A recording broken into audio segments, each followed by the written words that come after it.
First of all, my name is Bernie Wilsey-Smith and I'm one of the business analysts working on the Centralised Timetabling project.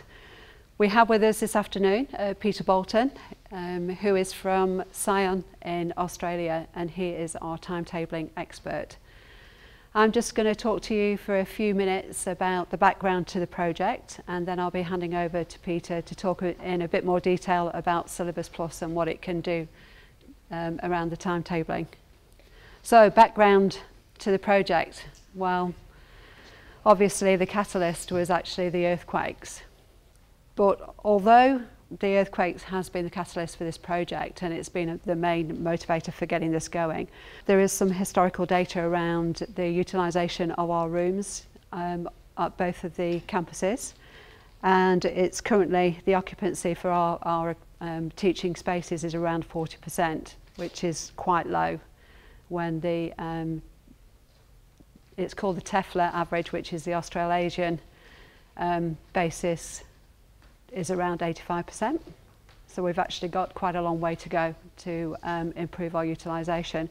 And the other fact is that we've actually lost 30% of our large teaching spaces, and we actually have to get a lot more activities into the smaller amount of space, which is where Syllabus Plus comes into its own. The timetabling system, there seems to be an idea out there that we already do have a centralised timetable. When actually, in fact, what we have is a central timetable person. We don't actually use any, we use Syllabus Plus mainly as a room booking, and Ken actually manually uploads information into Syllabus Plus and then checks for clashes. So the system actually isn't doing the timetabling, it's actually Ken up there who's been doing the timetabling. He has a tremendous amount of institutional knowledge, and it's quite a risk for the university to have all of that knowledge in one person's mind, especially with having Ken working under the pressure that he's been working under since the earthquakes. So the other thing about the manual system is that it's not as accurate as it could be. Obviously since the earthquake, you know, there are errors, but it's something that under the circumstances is to be expected, with one person being responsible for the timetable, and with Ken supported by Ashley and Francis as well, obviously. So it's very manual and time consuming. The other thing about the system, it's not very flexible. It's not very easy to change, as we all know. Since the earthquakes, we haven't been able to make the changes as quickly as we would have liked to. And not only that, I mean, we've just had 2 snow days as well, and that just means another load of work for Ken to reschedule things that need to be rescheduled. Other issues that we've got around student clashes. Historically, students coming into the university could expect 25% clashes on the timetable, and that is because although Ken's got fantastic institutional knowledge, he doesn't have the complete overview of all of the courses going on within the university at one time, the same way that the system will be able to recognise those. So we want to minimise the number of clashes that the students have for their experience. The other problem that we have is that we don't have one centre of truth for the timetable. We have bits of timetabling information in various systems, and that makes it really confusing for the students, and I guess for the staff to a degree as well. So all of these things have led to the necessity for this project to be set up and to be run. Now, usually a project like this would usually take 2 years. It would be a year in the planning, and then the first year implementation and tweaking, and then the 3rd year things would be running a wee bit smoother. But we're trying to do this project in 8 months. So what we'd like to do is manage expectations as far as what we can achieve for 2012. We will do the best that we can, and if we have the right information, we should be able to generate a reasonably good timetable for the staff and a good timetable for the students. As I've just said, we're in a bit of an emergency for 2012, so there will be bits of information that are missing, and we do want to try and keep it as simple as possible for 2012. But as we move forward to 2013 and 2014, we will be developing the system and making sure that we can tweak it so that it's to everybody's liking. And I'm going to leave you there and hand you over to Peter to talk about Syllabus Plus.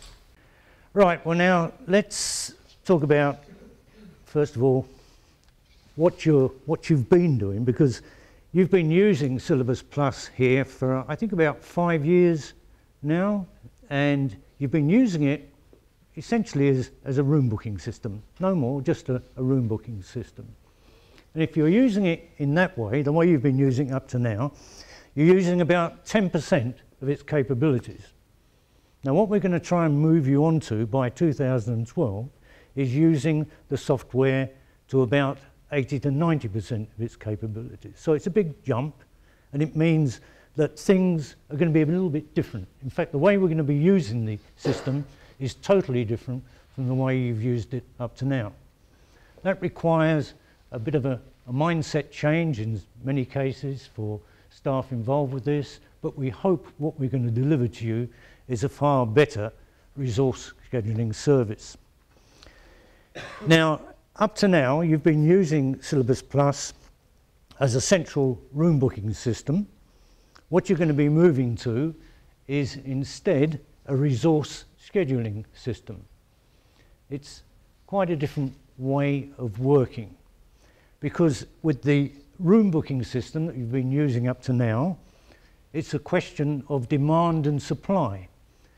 You request rooms to be of a particular type and size to be supplied to you in a particular time slot, and Ken and his machine churns away and tries to come up with a room for you, and if not, puts you into another time slot where there is a room. In Syllabus Plus, used as a scheduling system, then rooms are actually handled as managed resources, and instead of you finding the time slot, we tell you when is the best time to run that class to avoid clashes for students and for resources. So it's a different way of working. In the present system, the old system, the 2011 system, clash avoidance is done mostly by either not doing it or by discussion. People can spend hours trying to find a time slot to run a lecture which is common to many courses. And if you look around the whole university, many, many hundreds of hours are spent on doing that. When we move to a scheduling system, clash avoidance is built into the system. If you provide us with the information which tells us what courses, what particular lectures shouldn't clash with each other, and you also tell us which staff members are teaching which courses, the whole system churns away and comes up with time slots in which clashes are avoided for all those resources and for the and make sure there is a room of the right size and right type available as well. Working with the current system requires roughly 40% more space than working with a managed resource scheduled system. Now that's, if you put that into dollar terms, if you work out the total value of the real estate on this campus and take 40% of it, that's a very large sum of money that's being wasted. And you can get the sort of efficiencies we need, because UC, as you know, has lost 3 of its major buildings, about 30% of its usable teaching space. Obviously, if we can gain 40%, then that's one way of handling the crisis that we're in at the moment. Right, now let's talk about the timetabling process then as a resource scheduling process. First of all, in the modern Syllabus Plus world, we've stopped calling it timetabling. It's a lot more than that. It's actually called resource scheduling now, because it's not just a matter of booking rooms, it's become a matter of managing all sorts of resources to produce a high quality timetable. And the central part of the process is a class, of course, which in Syllabus Plus terms is called an activity. And so we have to fit students into activities. That activity has to occur in an appropriate room. Now, in Syllabus Plus, they're not called rooms, they're called locations. And the reason for that is that a location in Syllabus Plus is anywhere where teaching takes place. And it doesn't have to be a room.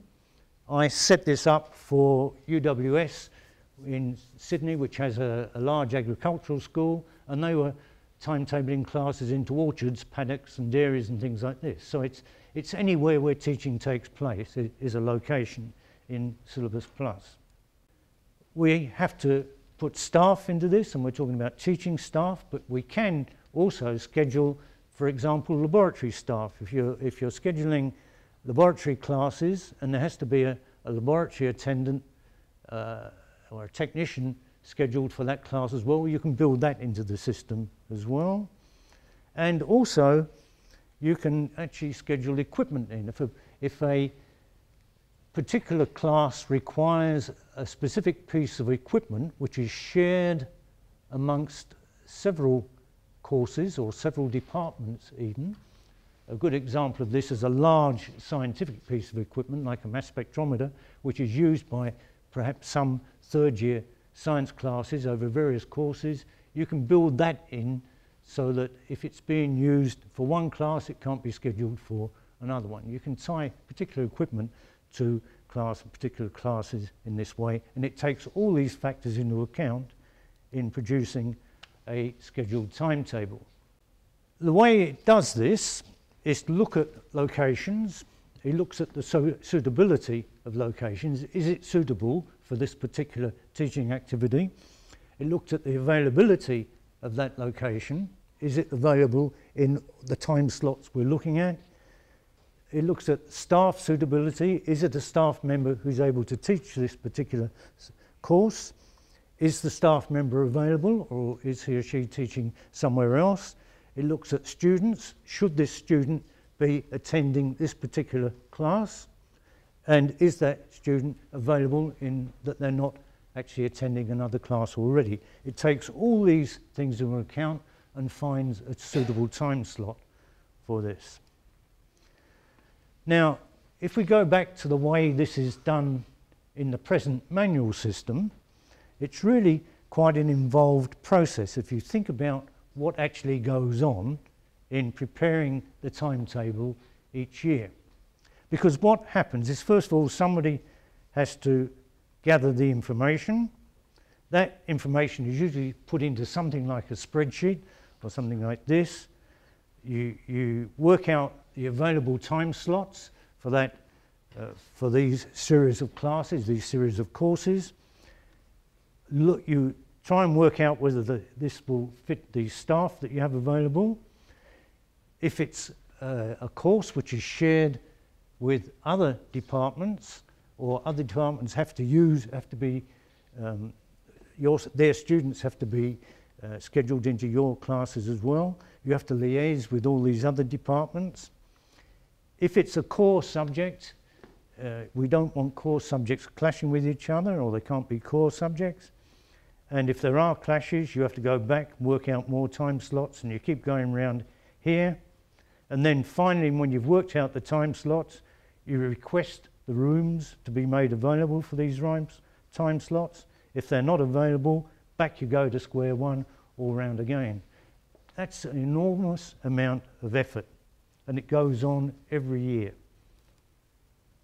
When we work to a Syllabus Plus scheduled system, most of this is handled automatically by the system. If you've got the information in there, then it will handle all of this clash avoidance. It works out the time slots, it works out availability, it makes sure core subjects don't clash with each other. All of that is done automatically, providing we have the correct, accurate information on time. So it is capable of doing this. All right, so does it work? 37 Australian universities are using this now and have been using it for some time. Actually, that number's gone up to 38 now. I think every public university in Australia is now using Syllabus Plus. Not all of them are using it in the scheduled way yet. Some of them are still using it as room booking systems, but the bulk of them now are using it as a fully scheduled process like this. Not only the public universities, some of the private universities also use the system. I worked at the University of Wollongong for 3 years as a project manager on this particular project, and they spent 3 years taking this project from scratch up to a fully scheduled system. I'm just taking this as an example because I worked on it. Their teaching area usage was about 50 or 60% when they started. Yours is around 40%. They pushed it up to around 90 to 95% efficiency usage. Over that 3-year period, they absorbed 20% increase in student load and didn't need to build a single new building. They're just able to fit their students in more effectively. And they did a cost analysis, cost-benefit analysis after the end of the 3-year project, and they worked out that they put in about $500,000 into the implementation program all up, including staff costs and so on, and they reckon the savings just over that 3-year period was about $12 million, which is a pretty good return on your investment. All right, now let's just take you through the Syllabus Plus timetable process, the way we're going to try and do it for 2012 for you. First of all, we have to put in what we call a resource reference data on locations and staff primarily. We've already got most of that. We're still putting the final touches to it. We've done the space analysis, and generally we've got that data in now to the database. The second stage is to put in what Syllabus Plus calls modules and what University of Canterbury calls courses, and these are coming in from the student management system, JADE mainly, and they've actually gone into the Syllabus Plus database as well. They're the kingpins of the timetable, the modules. They're the things we build the timetable on. So it's very important to have them all in and available and with accurate data in there. I think we got most of what we want. We're still putting some finishing touches to it, but we're getting there. The next thing we need is to create what Syllabus Plus calls activity templates. Now I'll explain in a little more detail what activity templates are, but what they are basically are structures which describe the teaching structure of each course. I'll go into more detail about that in a moment. And we're going to go round to each department and school with an automated spreadsheet which helps you to put in this data, which will help you to collect the data. And when you get this spreadsheet, this is what you're participating in, the creation of these activity templates which help us to describe the structure, the way in which, the method of delivery of each course. That's what we're trying to produce when they come round to you with these spreadsheets. It's not asking you for any more information than you have put in normally. It's just organised in a different way, that's all. Once we've got those activity templates, we can generate classes from the activities from them. The system does that automatically once you've got the system, the information in. The next important step in a normal timetable is produce what Syllabus Plus calls programs of study. These are awards, if you like. These are 1 semester of award. What would a normal full-time student, what combination of courses would a normal full-time student take in each semester of their 3-year, if it is a 3-year award program? Now, there'll be some part-time students, there'll be some students out of out of normal phase. What we're looking at is the normal pattern there. A first year student coming in who's majoring in French would take this combination of subjects. Some of them might be mandatory. In French, that's a bad example. In some of the engineering things, the courses, the awards, the courses you take in first year are prescribed very closely, and some of the other professional awards are the same. They're prescribed very tightly. Others, students have a wide choice of what they can take. What we'll be looking for is patterns of enrolment that students take, because this is the only way we can work out what should clash and what shouldn't clash. So that's another phase of the data collection process. We're going to have difficulties with that to do this in time, and we've got to work around for that, which I'll talk about a little later. From the programs of study, the system then automatically creates what it calls student sets. These are clumps of students, groups of students who are all studying the same things and taking the same set of classes, the same set of activities. So they're in the same tutorials. If you were a member of a student set, you would see the same group of students with you every time you go to a lecture or a tutorial, no matter what subject it is. That's what a student set is. And the system works out what these student sets are, what these clumps of students who are all taking in the same activities are. And these are the building blocks that it uses to create a clash-free timetable. It juggles these around by attaching them to particular activities, and juggles them around by attaching them to activities. It can then juggle the activities and keep them clash-free this way. This is why we need this particular step. So in the next stage, the system automatically allocates these student sets to the activities which we generated earlier from the activity templates, and then finally it schedules the activities. Now, it's not going to be a case of pressing a button and it schedules all the activities. You usually schedule in layers, and I've been having discussions with people about what constitutes a priority here, and probably what we're going to be doing is scheduling all the big 100 level classes first, because we've got the biggest shortage of space in these big lecture theatres. We'll schedule those first, more or less lock them into place, then schedule at another level of priority, and so on. Once we've got the information in, we can actually schedule the classes in layers like this until the thing settles down to a fully scheduled timetable.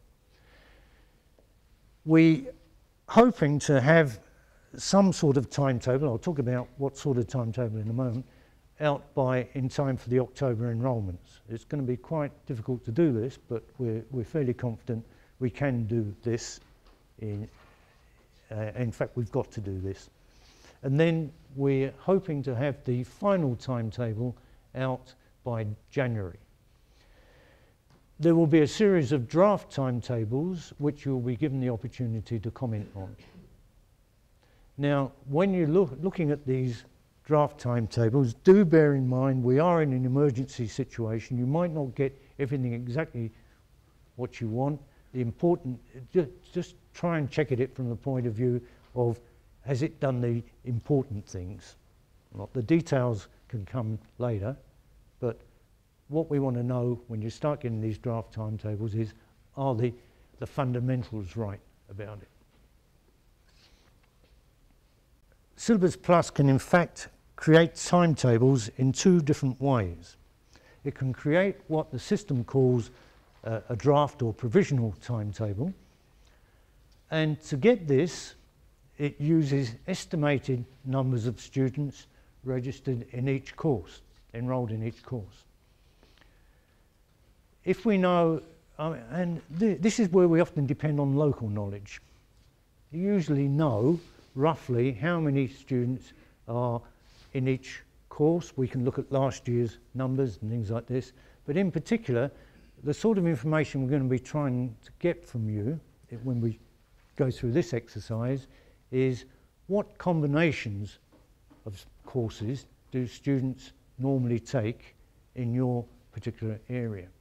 So if they're majoring in French, normally they might take French, first year German, first year Spanish, something like this. Are there some combinations which fit a normal pattern or several normal patterns? And where there's a prescribed course, you just give us the information of what the prescribed course is. That goes into the system, there's no problem. It's the problem we're going to have with producing this sort of timetable is in things in the humanities area especially, where students have a wide choice of subject. But it does work, we've just got to have time to collect that sort of information. Because it's going to take some time to do that, we probably going to have to work with the alternative method of producing a timetable, which uses the actual number of students enrolled in each course. If we can get the enrolment figures, if all the students enrolled by October,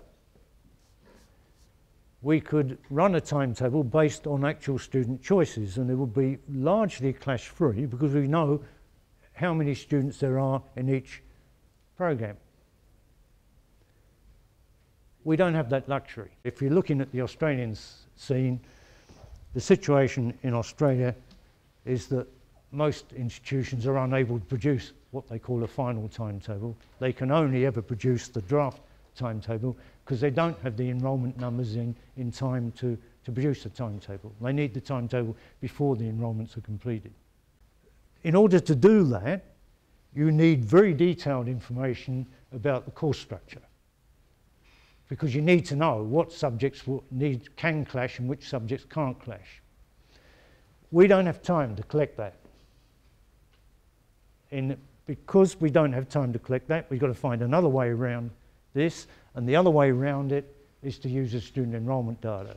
And what we've been told is that we can have roughly 90% of the enrolments completed by January.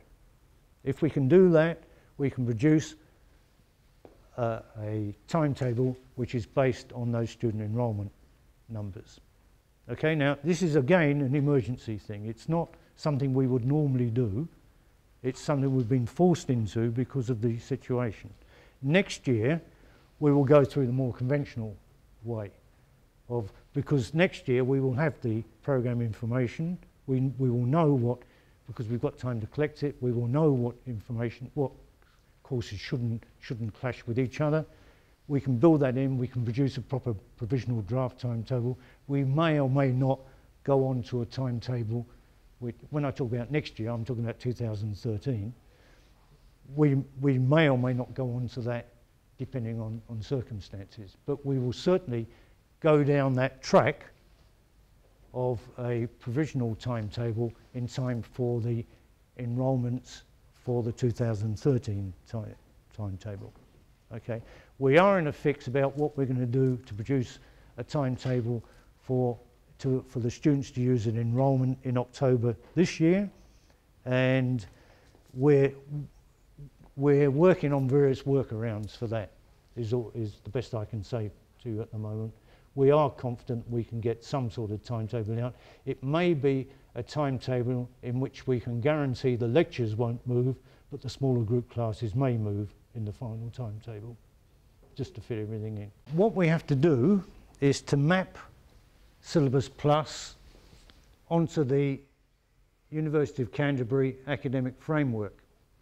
And this is where some of the terminology, which may or may not be familiar to some of you because you've been using Syllabus Plus, but this is where the Syllabus Plus terminology comes in and has to be mapped into terms you're more familiar with. The Syllabus Plus database is arranged in a hierarchy. And at the top of the hierarchy, or the bottom if you're looking at it as a tree structure, is the institution, which is the University of Canterbury. And then below this, you've got all the academic teaching units. And these are called departments in Syllabus Plus, and these will correspond to your schools, colleges, and other organisational teaching units.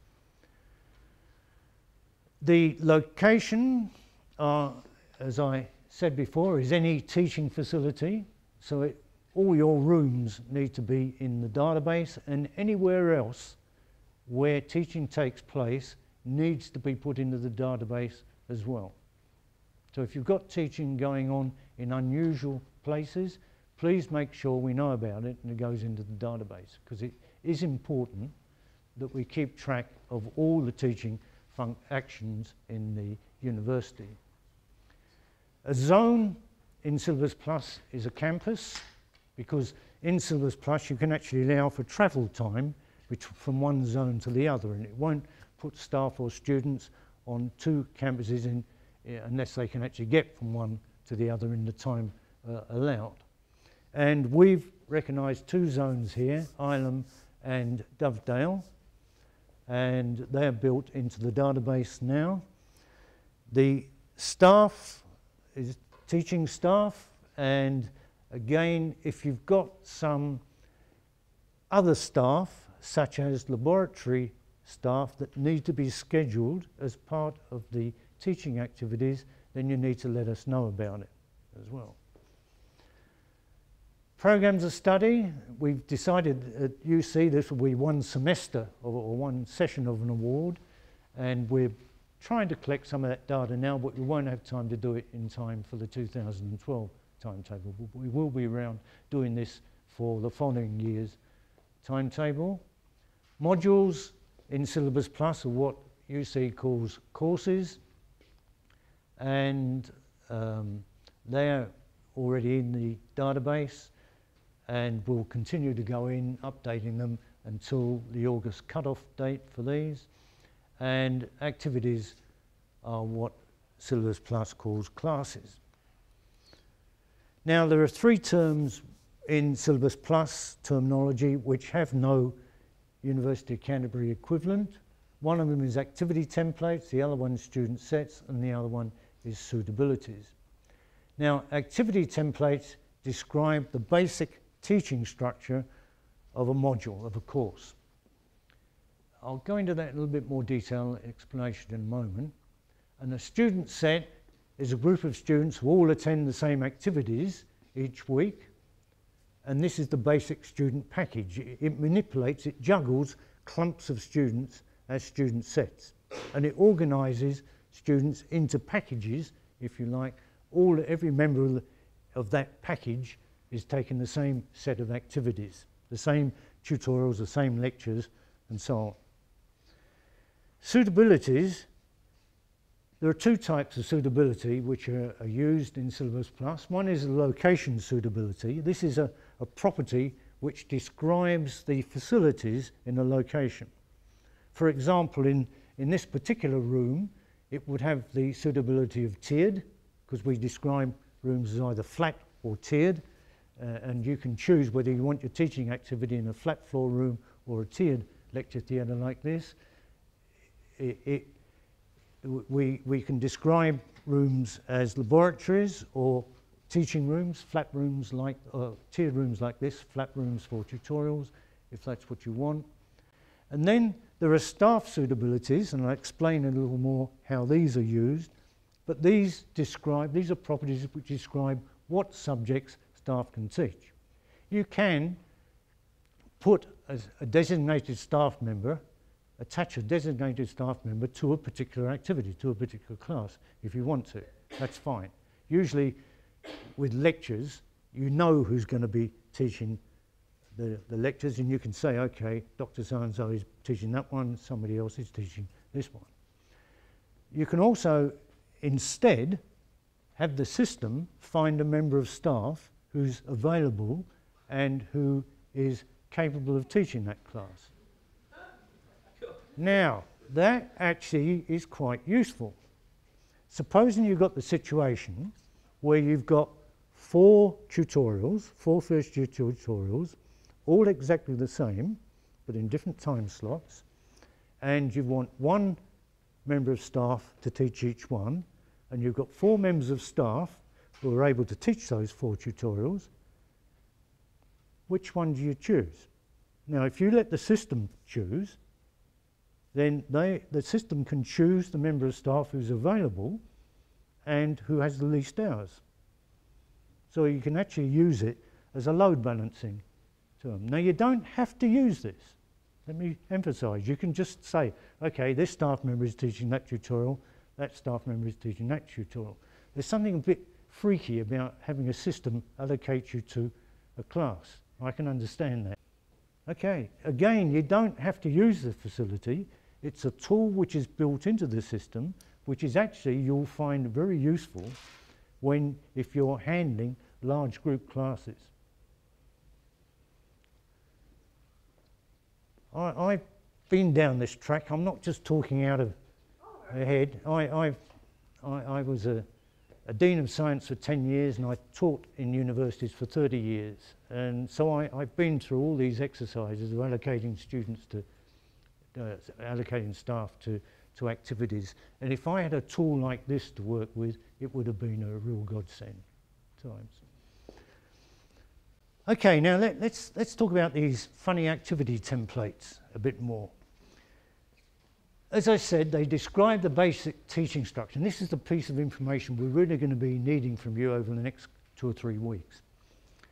And it's used by Syllabus Plus to generate the correct number and the type of activities for each course. Now, as an example, supposing we've got Computing 101, from a student's point of view, this is 1 hour lecture a week and 1 3-hour lab a week. We would need to create 2 activity templates for this, one of which describes the 1 hour lecture and one of which describes the lab class. And the sort of information we need for this activity template is the duration, how long in time. It's a 1 hour lecture, it's a 3-hour. On the other template, we've got a 3-hour lab class. The maximum size. Now, if it's a lecture and you want all the students who are enrolled in the course, that's fine. We can leave that wide open like that. But if you've got a lab class, you'll usually want to put a limit on how many students you want in a lab class or a tutorial. So you put a number in there like 25, whatever is appropriate for your particular lab or your particular class, and the system will automatically generate the correct number of activities, number of repeat classes to make that work. You've got some control over this. If you want to limit the cut down the number of activities that the system has generated for you, you can do that. You can remove some. You can add some extra ones if you choose to.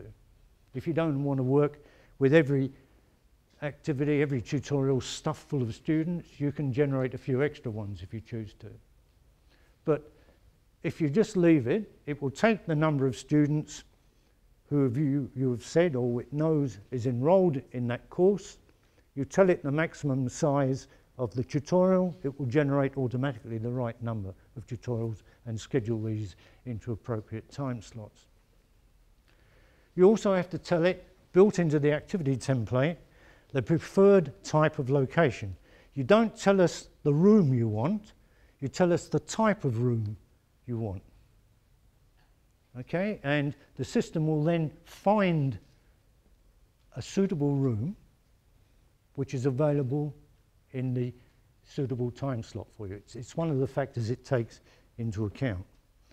You also have to tell us the teaching weeks that the activity operates over. Up till now, as I understand it, you've been putting in semester 1 or semester 2 as if they're running all the weeks of that semester.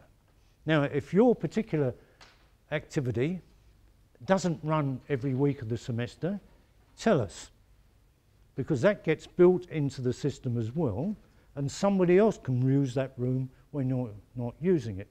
So if your tutorials only run every other week, or don't run the first week of the semester, or don't run the last week of the semester, we need to know about that, and that space will be available for other activities like an ad hoc booking, a casual booking some other time. It's one way of making sure the space gets used effectively.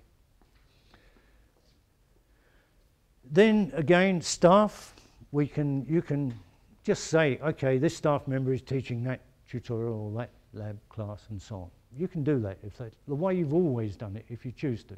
Or you can take advantage of this extra tool of having the system find you a staff member from a pool of designated staff members. One of the very important things is that when we get this data in from you, it has to be structured data. We are going to be, usually you won't have the chance of putting any structure on your data because it's all going to be collected automatically, we hope.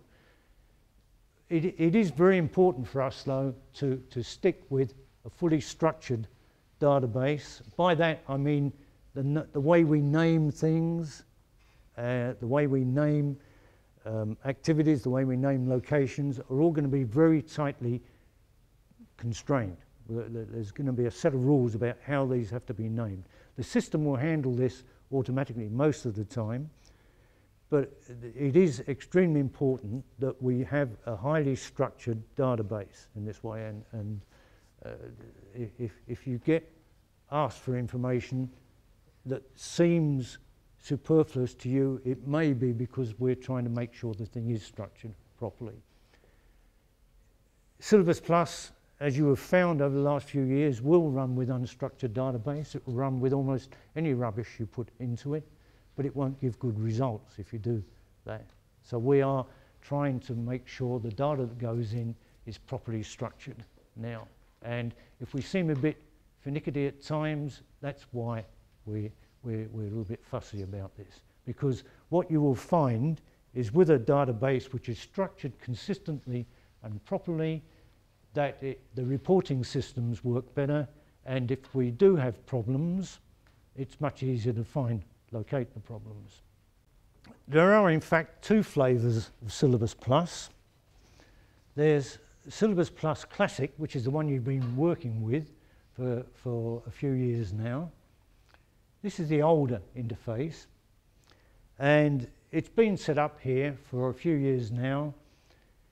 It's got a few problems. It needs to be installed on every computer that's going to be using it, and it works quite well. It's been around a while and it's still useful. There's now a new version of Syllabus Plus called Syllabus Plus Enterprise. It works better in that it's now installed from the web, so you don't have to go around and install it on every computer the way we've had to in the past. It now installs itself through a web interface. It's got some advanced features that are not in the older classic version. It's got much greatly improved control of security. What people can do is controlled much better.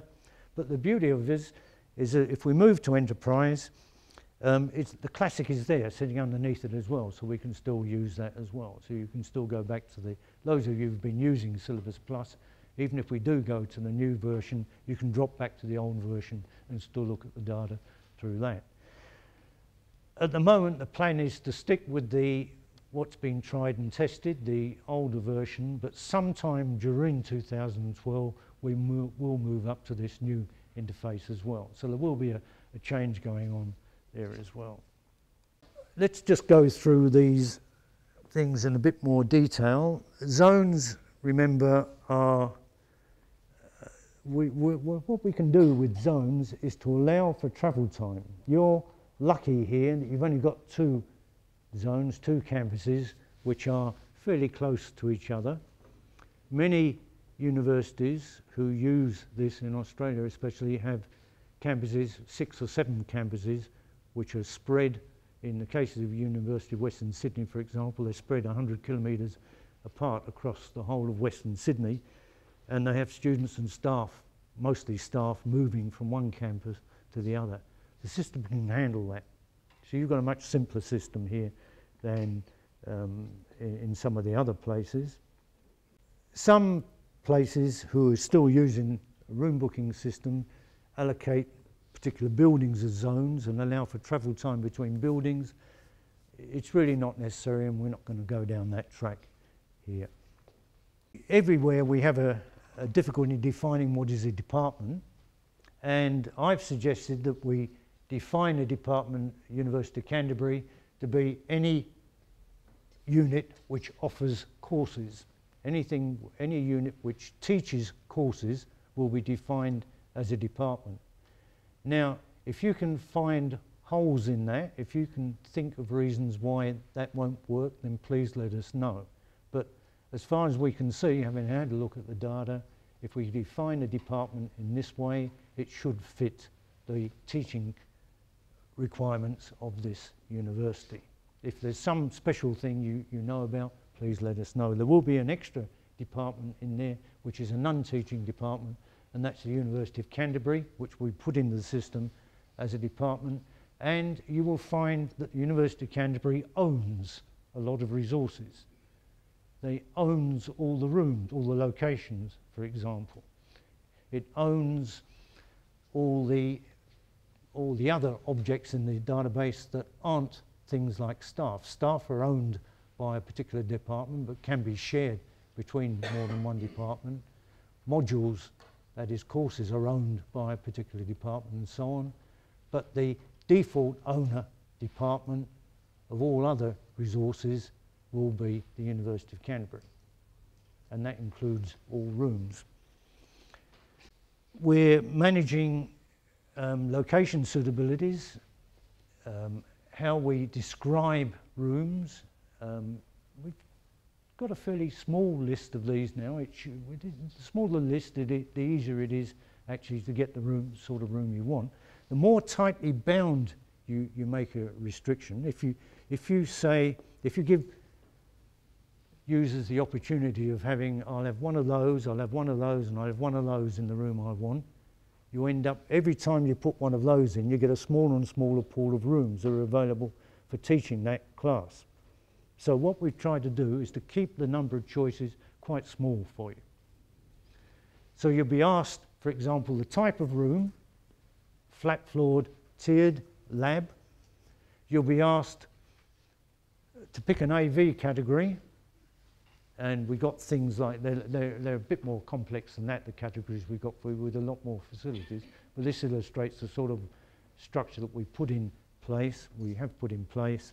You'll be asked to pick one of 4 AV categories, or leave it alone. If you don't have any special AV requirements, leave it as any. If you leave it as any, you've got a much wider choice of rooms, and there's less chance of you being scheduled for Friday afternoon. So make sure if you only choose specialist, or not specialist rooms, only choose a high requirement AV categories if you've got a real need for it. Otherwise you will narrow down the choice of rooms available, and you may find your class scheduled into an unwelcome time slot.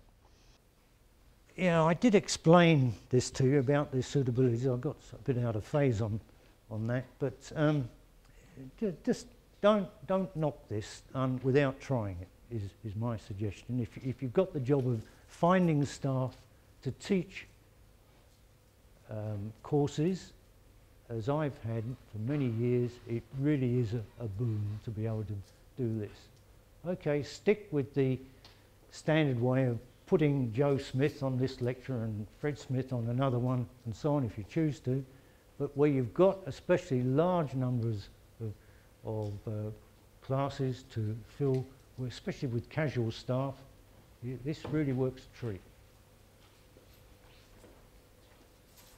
Any questions on that staff suitability? I mean, it's something different for you, but it is useful. What about when you've got co-teaching? Within one course, two people may teach the course in different weeks? You mean co-coding? No. Two teachers teach the same course but at different times of the year. Team talk. Oh yeah, team teaching. Yeah, okay. That's a standard requirement, and it's built into the system that you can do this. There's a thing in Syllabus Plus Enterprise, the new version, called variant activities, where you can actually say, okay, this particular activity is being, let's take an example, is being taught in a tutorial room for weeks 1 to 6, and is being taught in the computer lab for the next 3 weeks, then back in a tutorial room for 5 weeks. You can do that. You can also do it with saying, okay, Fred Smith is teaching it for weeks 1 to 3, somebody else is teaching it for these weeks, somebody else is teaching it for those weeks, and so on. That's built into the system. You can do that. And it will make sure that Fred Smith is teaching those 3 weeks, is available for those 3 weeks, and it won't try and fit him in for all the rest of the weeks that he's not teaching that. How many lecturers can you have for one How many lecturers? As many as you want. Right, so that's next. There's no limit to it. No, that's right. How many do you want? Next large classes. Yeah, okay. Oh, yeah, you mean one each lecture. I thought you meant team teaching. We might be up to 6. Yeah, no, I mean, look, some of the Australian universities have got 60,000 students in them, and it handles all that quite comfortably. Takes a while to schedule, you know, all of 5 minutes to schedule 60,000 students, so it's quite efficient. Built into Syllabus Plus, in case you don't know, is a very complex artificial intelligence engine. It was actually designed at the University of Cambridge in the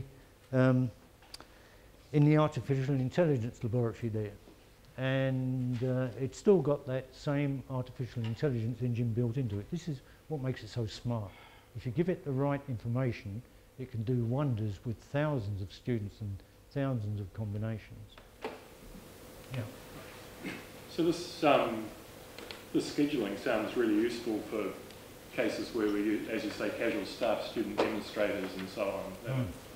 That will allow it to work around all their clashes with. What about the, and many specialist science departments have labs with, I mean, they have specific labs where the specific equipment is, presumably that's no problems. Yeah, no, that's right.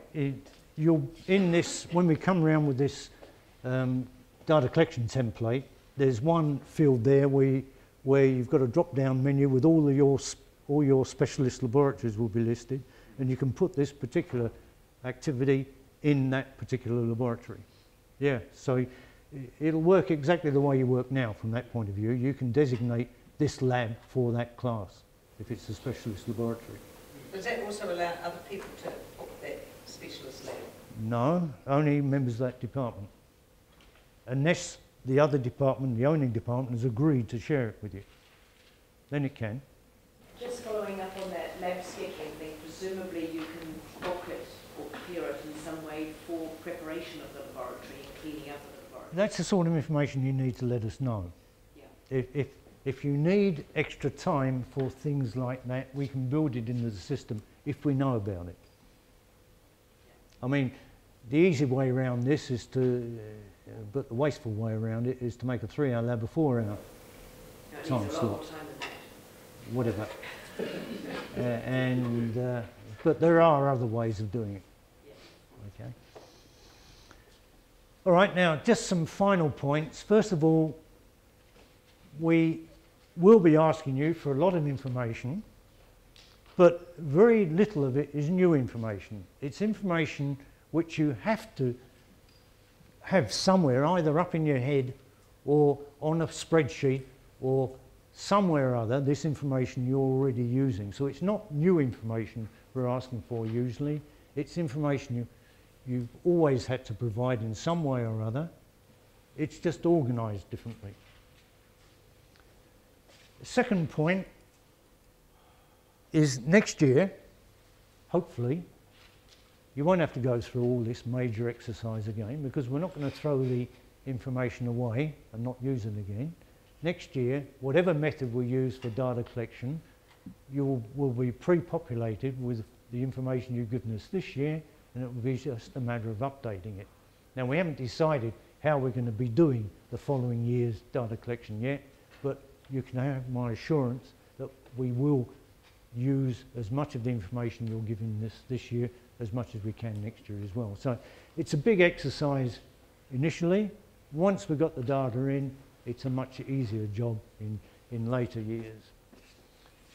And then finally, please remember that the quality of the timetable you get depends very much on the accuracy and the quality of the data you provide us with. If you give us good data, we'll give you a good timetable. What we're aiming for here is a student-friendly, student-focused timetable. Okay, we're not aiming for a staff-friendly timetable, we're aiming for a student-friendly timetable. If there is a difference, forgive me, but that's our focus. And also bear in mind that we are in an emergency situation We have lost a lot of space. We do have difficulties, the same as you have difficulties as well, and it's a new exercise for a large number of people. Please be forgiving if we stuff up, as we will occasionally. Just recognise it's one, stuff-ups go on everywhere. We're all doing our best with the information we're being provided with. So thank you for listening to me.